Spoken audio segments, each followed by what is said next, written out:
Hello दोस्तों, कैसे हैं आप। आशा करती हूँ आप सब लोग स्वस्थ होंगे, मस्त होंगे। तो चलिए आज का वीडियो हम शुरू करते हैं। सबसे पहले मैं आप लोगों को शुक्रिया करना चाहूँगी, बहुत बहुत धन्यवाद। आप लोगों ने मेरा जो मंथली बजट प्लान वाला वीडियो था, मैं अपना घर का बजट कैसे बनाती हूँ, उसको बहुत पसंद किया। उसके लिए मैं आप सभी को बहुत बहुत धन्यवाद करना चाहूँगी। ये भी उसी से रिलेटेड है। मेरी कुछ बहनों ने मुझसे रिक्वेस्ट की है कि दीदी आप मुझे 20 से 25 हज़ार सैलरी में घर का बजट कैसे मैनेज करें वो बताएं, जिससे कुछ थोड़ी बचत भी हो जाए। तो चलिए आज का वीडियो शुरू करते हैं। नमस्कार दोस्तों, मेरा नाम शिखा है और आप देख रहे हैं शिखा टिप्स एंड व्लॉग्स चैनल।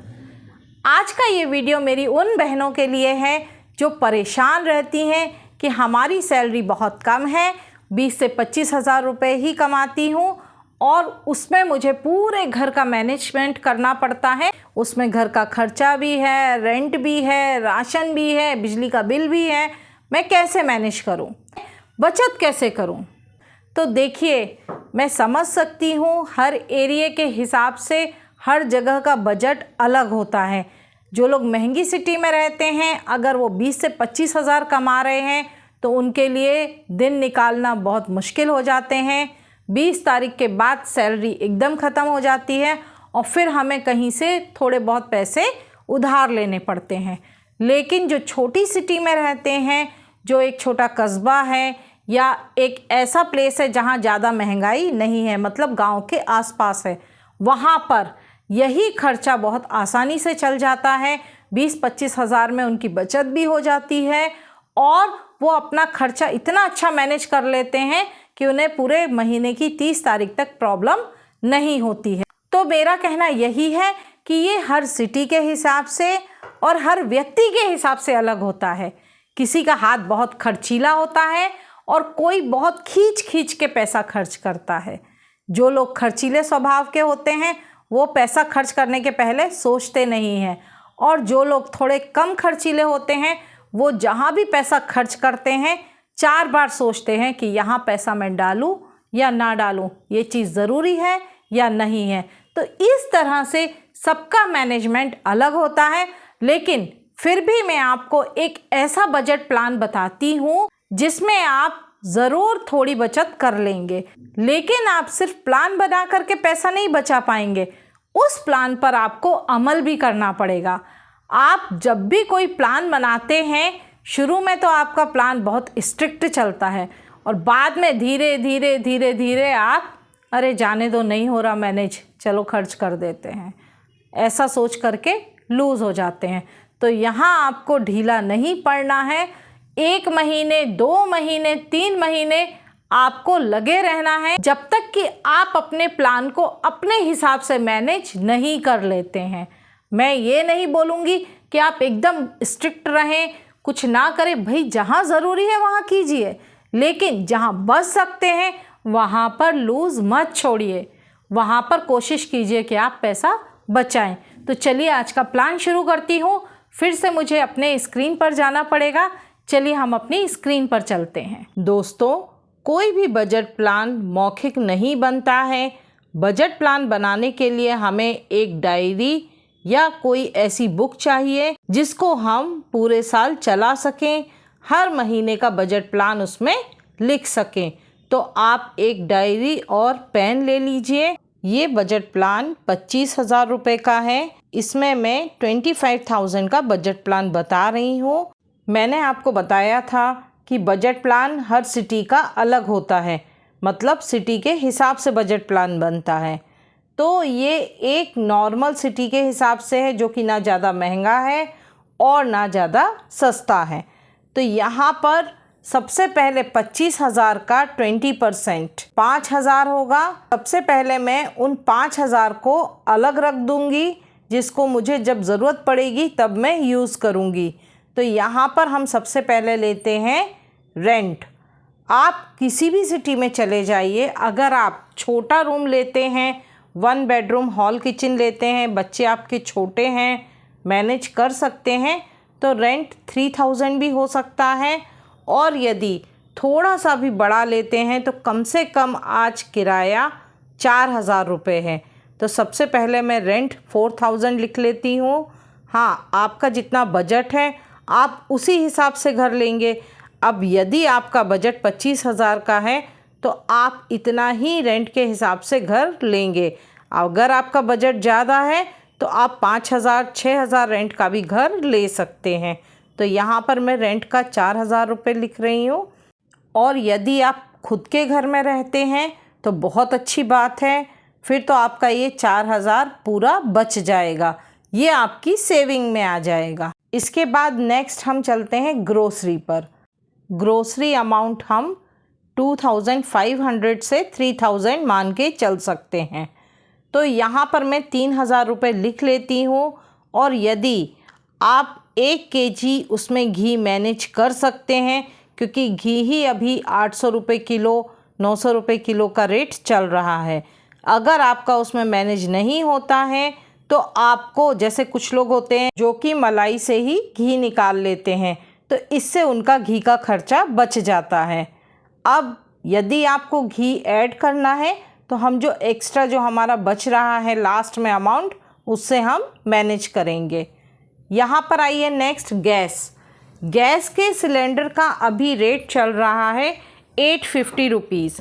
850 के समथिंग पड़ता है, 855 होगा, लेकिन हम 850 मान सकते हैं। और एक सिलेंडर 1.5 महीने चल जाता है, लेकिन फिर भी हम 1 महीने का ही मान करके 850 रुपये ऐड कर लेते हैं। अब हम आएंगे स्कूल फ़ीस पर। यहाँ पर मैं ज़्यादा हाई फाई स्कूल की फ़ीस नहीं लिख रही हूँ। हमारी जितनी इनकम होती है हम उसी हिसाब से अपने बच्चों को पढ़ाते हैं। तो मान के चलिए, अगर हमारी इतनी इनकम है, 25,000 तक हम कमाते हैं, तो महीने के 2,000 वाले स्कूल में तो हम पढ़ाएंगे। अगर आपके 2 बच्चे हैं तो आपको 2 बच्चों की स्कूल फ़ीस लिखनी पड़ेगी। और यदि आपका 1 बच्चा है तो आप 1 बच्चे की स्कूल फ़ीस लिखेंगे। अगर 2 हैं तो आप दोनों की फ़ीस, टोटल जो ईयरली फ़ीस होती है उसको मंथ में डिवाइड कर दीजिए, तो आपकी मंथली फ़ीस आ जाएगी। तो हर महीने, भले ही हमको वो 6 महीने में फ़ीस देनी हो, 3 महीने में देनी हो, लेकिन उस पैसे को हम हर महीने एक सेफ जगह रख देंगे, जिससे वो अमाउंट हमारा सेव होता रहेगा। और हमें चाहे 6 महीने में फ़ीस देना हो, 4 महीने में फ़ीस देना हो, हमें टेंशन नहीं रहेगी। हमारे पास जो फ़ीस का अमाउंट है वो इकट्ठा रहेगा। तो यहाँ पर मैं आपको बताती हूँ कि अगर 2 बच्चे हैं तो मैं यहाँ लिख लेती हूँ 4,000 रुपये पर हेड 2,000 के हिसाब से।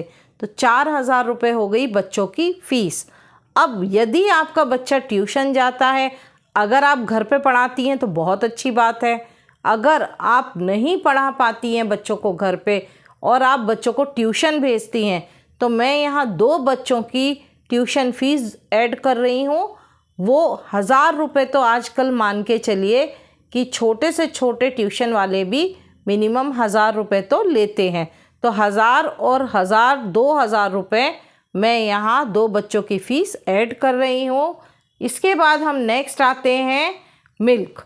आज यदि देखा जाए तो अमूल जो सबसे हाई क्वालिटी का है, बहुत अच्छा अमूल गोल्ड का जो मिल्क आता है, उसका प्राइस 1 kg का 67 रुपीज़ है। आप यदि एक दिन में 1 kg दूध लेते हैं, अगर आप प्राइवेट किसी दूध वाले से लेते वो अलग बात है, मैं यहाँ पैकेट के दूध का अमाउंट बता रही हूँ। तो उसका 1 kg का पैकेट आता है 67 रुपीज़ का।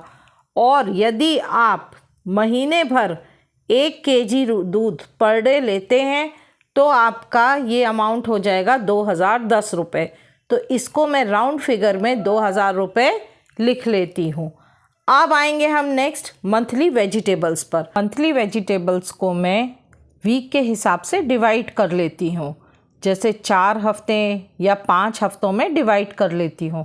तो हर हफ्ते की 500 रुपये की सब्ज़ी मान करके चलती हूँ और 2,000 सिर्फ वेजिटेबल्स के लिए रखती हूँ। और बीच बीच में हम कभी कभी राजमा, छोला, मतलब कुछ ऐसा आइटम भी बना लेते हैं कभी कभी दाल बनाते हैं, तो जो एक्स्ट्रा के दिन होते हैं वो इस तरह से मैनेज हो जाते हैं।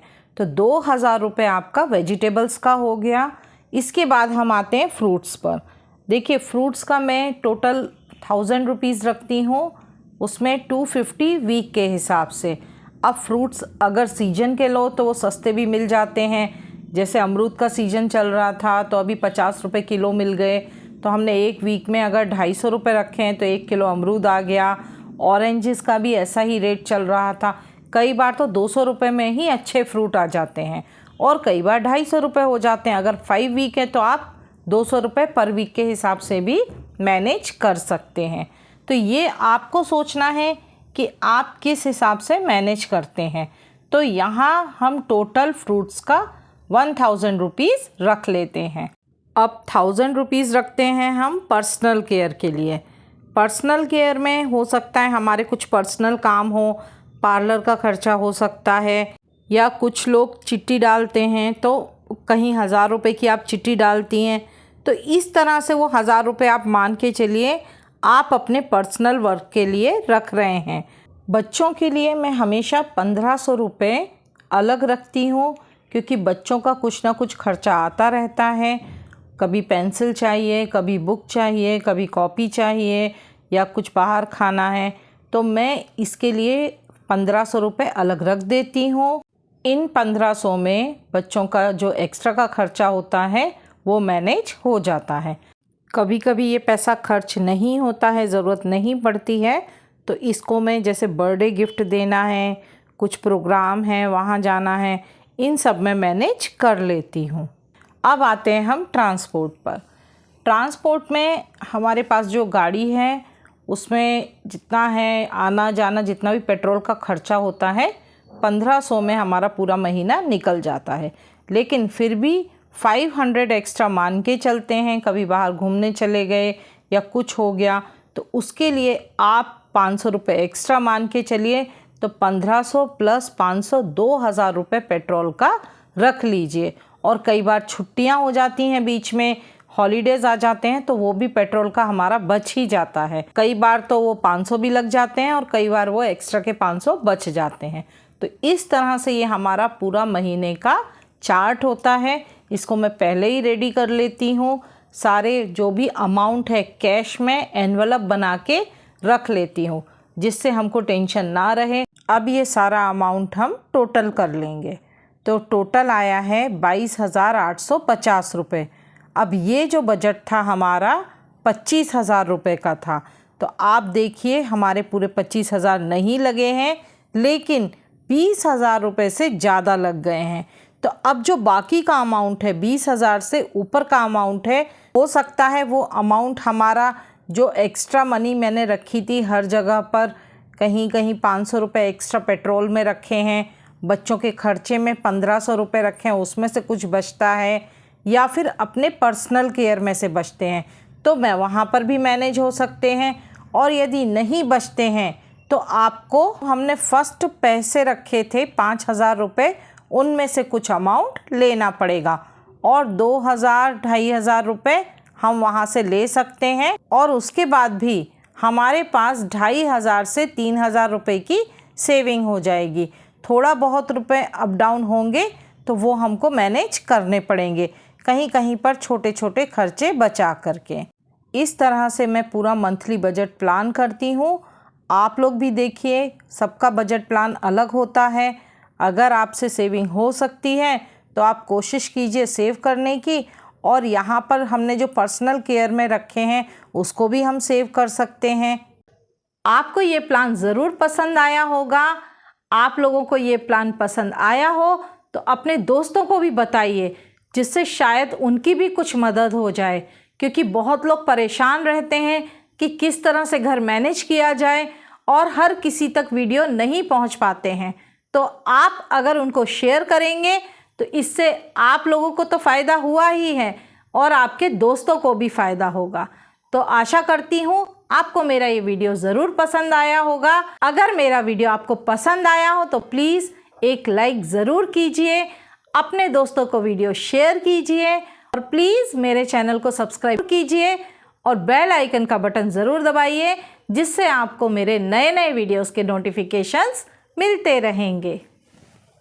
धन्यवाद।